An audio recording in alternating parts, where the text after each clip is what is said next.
do my little spiel like I do. Yep, it says the meeting is now streaming live on Facebook. Oh, well, it's not telling me that it's live. Well, hello, everybody in our group. Obviously, we're live. Thank you, Charlie. So here we are. We're streaming from our Zoom. And no, oh, there we go. There we go. Right. So I couldn't get. So we're going to go, and Fiona is our guest speaker tonight. So let's just go over spotlight. There she is. Right. Whoa. Okay, Fiona, over to you. Evening, everyone, and thanks, Lindsay, for inviting me tonight. I've not been speaking for long because I've been away for a little bit, but I'll tell you just a brief background about me because there's quite a lot of you there who maybe don't know me, or I don't know you anyway. So I'm Fiona, and founding director of GlasgowEEC. I originated from Dundee. I don't have a Dundonian accent because I've been away for a very long time. And leaving school at 16, I had no ambitions in life. I floated around. I had so many jobs, which the standing joke was I changed my jobs as much as I changed my hair. And at the moment, my hair is red. And those who do know me know I've had quite a few colours of hair. And I've been in retail and in catering, hotel and catering, and then admin work. And I did that for a good number of years. I've been working for over 40 years. And I was a late starter in going to university and got a degree when I was 41 in interior design. And that was my first business venture that I had. And that was going for 5 years, being successful.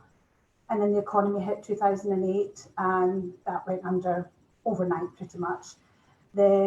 So went back to work and I set up a business in 2015 as a virtual PA because I've been a PA for a good number of years in the construction industry, and I thought, well, this is a good opportunity for me to help businesses. And I was working in the PA business and I was offered to take over a networking event, which at the time was called East End Connections. So I thought, well, that's a good way for me to meet local businesses. I can help them with my PA skills. So after joining that group, a networking group, I was there about 6 months, and then the two ladies who were running it decided they didn't have time to run it anymore. Their businesses were busy.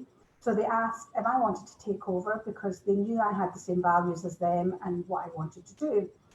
So I thought, well, that's not going to do my business any harm. If I'm running an event, I'll meet more businesses. I can build that up. So I took over the event 2016, and I had, at the time, they had about 75 members. So at each event, they had about 12, 15 people attending, which was a boardroom setting type thing.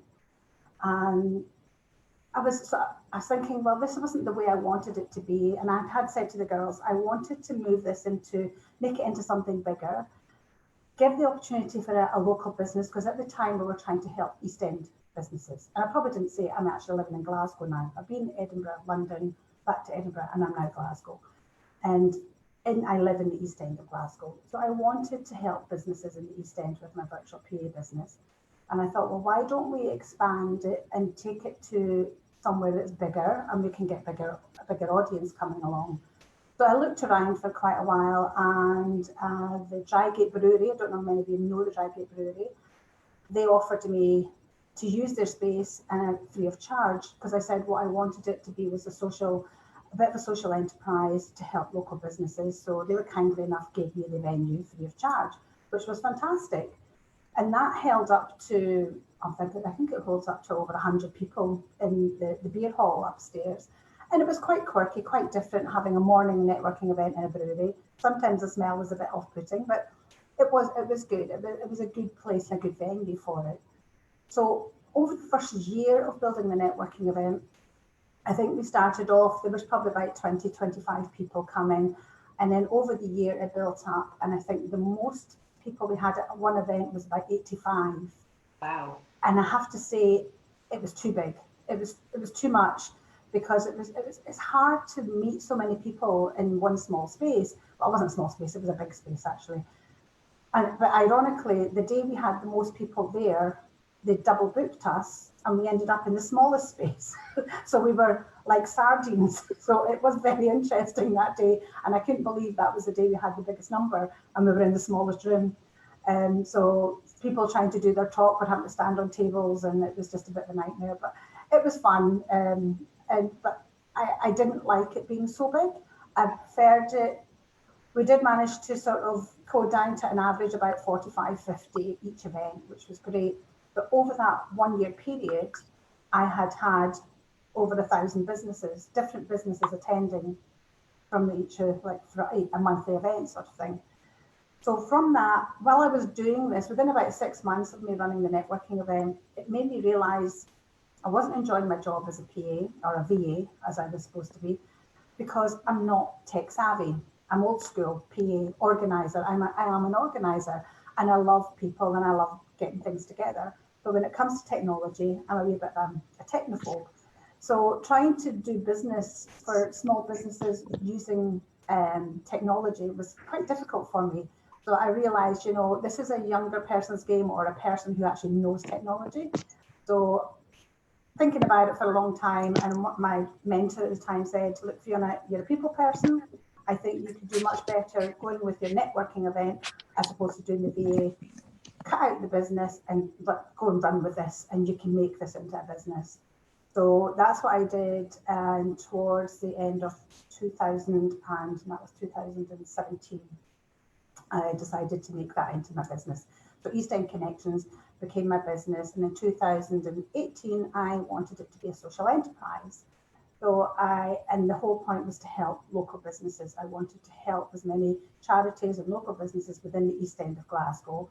But I opened up the network to everybody outside of East End of Glasgow and made it into, because I thought, well, you've got to you can't just keep it small and local. You've got to expand to build your business, because I'm a big believer of one size does not fit all.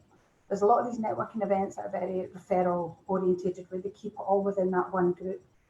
And it's nice, but in reality, it's not, I don't think it's right, because people are different. We don't all get on with the same people. And I think you've got to gel to be working alongside somebody, and somebody working with you in your business. I think it's important that you get on with that person and you have a good connection and you gel quite well. So I'm a big believer one size does not fit all. So I opened it to, it didn't matter. We had about 5 photographers, we had loads of financial people there, but they all seemed to manage to get business. They all managed to build up the relationships are there. So that it just organically grew. I mean, you said, what's your secret, Fiona? I didn't have a secret. I just opened the doors and said, everyone welcome. And then we had Brian coming all the way up from Blackpool every month. He drove 500 miles from Blackpool. That's where we met Karen Yates, the lovely Karen Yates, who we sadly lost this year. She came all the way from North Berwick when she started to go into Glasgow. So she was driving from North Berwick to Glasgow to come to my event. And then we had the lovely ladies, Sam and Carol from Argyll. They drove all the way from Argyll. So it just, there's no secret. It was just open the doors, just be myself. And it wasn't, and I think the secret is not making it about me, because it isn't about me, it's about everybody else. And it was creating a space for everyone and for all the people there. And last year I recognised, there's a lot of people don't like networking, and I get that. It scares me walking into a room with a lot of strangers. I like to walk into a room and know quite a lot of people, but when you walk into a room of strangers, it's hard and it's tough. So what I decided to do was create a network buddy. So we had our members, because I had to set up a membership. So a lot of our members who were there regularly, I said, look, would you buddy up people? So people who were new, and I'd say to them, do you want a buddy? They'd say yes. So I would introduce them, or usually through LinkedIn. They arrange to have a conversation with one another, meet outside so they can bring them in and they introduce them.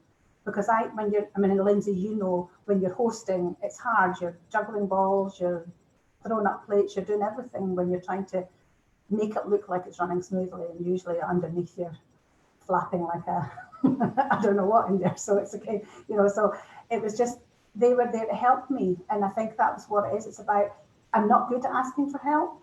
I always tell everybody, ask for help, you'll get and anyone will help you, and they are willing to help you. But me personally, I'm not good at asking for help, and I am getting better at that. And they were always saying, what can I do to help? What can I do to help? And usually if I had somebody on the door taking money, it was normally a friend of mine who suffers from ME. So sometimes she's not well, so at last minute she can't come. And members will say, well, I'll take over, I'll sit and do the door and the registration. And so everyone's really helpful. And I think it's letting go, it's letting, I'm learning slowly. And it's about just asking for that help and letting go and let people sort of help you along the way, and just be open and honest. Things go wrong, and I'm first one, hands up. Oh, I've lost my presentation today. There was one time I'd completely lost the presentation, the PowerPoint presentation, couldn't get it up, and I just winged it. And everyone said, "Oh, that looked like it was meant." And I said, "Well, that's me. I'm not very good at planning. I'm bad at planning, to be honest. I'm more of I like to seat my pants type of person." And I always find when I do something the first time, when I'm trying to do videos, I'll do a practice video. My practice video is always the best one out of the next 20, because the more I think about something, then I can't do it, and I can't read from a screen either. So say when people have got notes, I can't read from notes. I'm dyslexic, so I struggle from reading. So it's all just got to be from the memory. I think really that's the main thing on there. So that's pretty much where I am. I've relaunched again. So I did slightly mention last year I had it running as a social enterprise, and I realised I was doing it the wrong way around, because I was giving everything away for nothing, trying to help as many people and businesses as I could, and I wasn't earning myself. And I sat back on the 1st of January and realised I'm not making any money. I don't have a business really. So I stopped it altogether. Took a couple of months out, had a lot of people contacting me saying, look, I really want this back again. And I thought, right, I need to do this differently. So I was launching in March to say, right, the business now changed the name to GlasgowEEC, because it's not about East End anymore. It's about all businesses. And I want it to be Scotland-wide and UK-wide and potentially worldwide as well. And now with the situation where we are online, that is possible. So GlasgowEEC might actually change again. I'm contemplating changing it slightly, maybe having 2 camps in that, carrying on with the people that I've built up a relationship with, a lot of small businesses, a lot of independents, and I love helping them. But I want to do another arm, because I'm not going to make a lot of money in that side of things. I want to have another arm where it's on the higher end, the slightly bigger businesses, where we can help them and sort of connect the businesses there. And then from that, once we're earning money, we can then do the social enterprise and help others on there. So that is where I'm at, just launching memberships. And then, well, I was about to launch memberships, but nobody's got any money just now, so we'll see how that goes. All right, so. Anybody got any questions? I don't know, there we go. No, wait a minute. I've taken you off Spotlight, is that all right? Yeah, absolutely. So can everybody else see everyone now? Yeah? Nod your head if I know. Nobody can see no. I'm just getting the strip now. Maybe it's something gallery queue will show you everybody. Gallery view. What I'm going to do, everybody in the Now group, first of all, we're going to say goodbye. So everybody can't see everybody else, so we might be able to wave. You can see me waving anyway. Oh, there we go. Yeah, so we can all see everybody waving. So I'm going to do stop live stream. So hopefully it is going to Facebook, and I'm not finishing